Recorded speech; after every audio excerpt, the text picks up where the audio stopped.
Yiddish.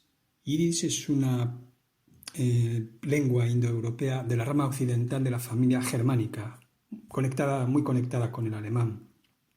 Yiddish es la evolución de Jüdisch Deutsch, es decir, judío-alemán. En torno al siglo V, emigrantes judíos ocupan Europa, el siglo V de nuestra era.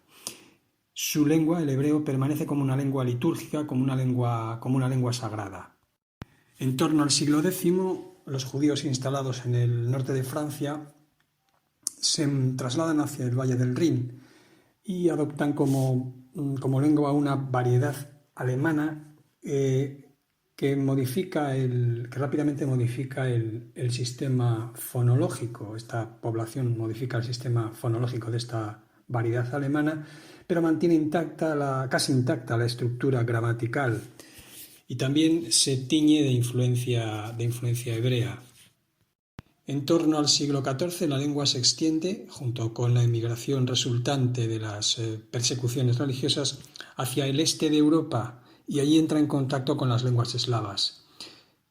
El yiddish nace de los judíos de lengua alemana que, debido al voluntario y compulsivo aislamiento de los hablantes frente al resto de la comunidad. La primera vez que aparece impreso el nombre de esta lengua es en 1597, aunque hay algunos textos identificados que ya datan del siglo XIV.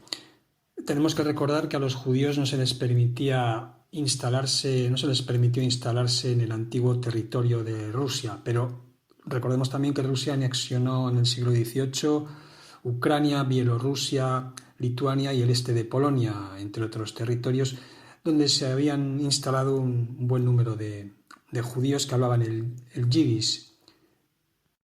La diáspora de los hablantes de yiddish se produce durante los siglos XIX y XX y especialmente se dirigen hacia el este europeo, Estados Unidos y Latinoamérica, especialmente Argentina.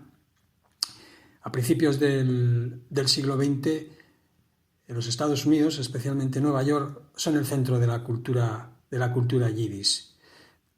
La Segunda Guerra Mundial hace estragos entre la población hablante de yiddish.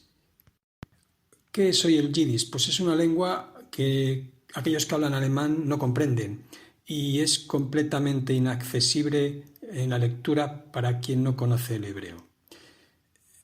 Es una lengua más bien de tradición familiar y de poca atención oficial. Está muy abierta a los préstamos. Es rica en términos afectivos, en proverbios y en formas populares de cortesía. ¿Cuáles son sus caracteres lingüísticos? Podríamos decir que es una especie de alemán antiguo, pero con una gramática simplificada.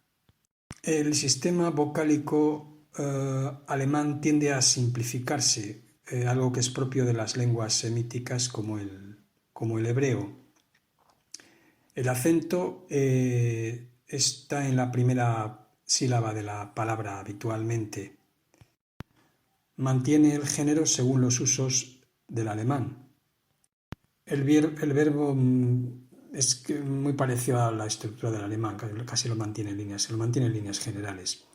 El orden habitual de la oración es sujeto, verbo y complementos.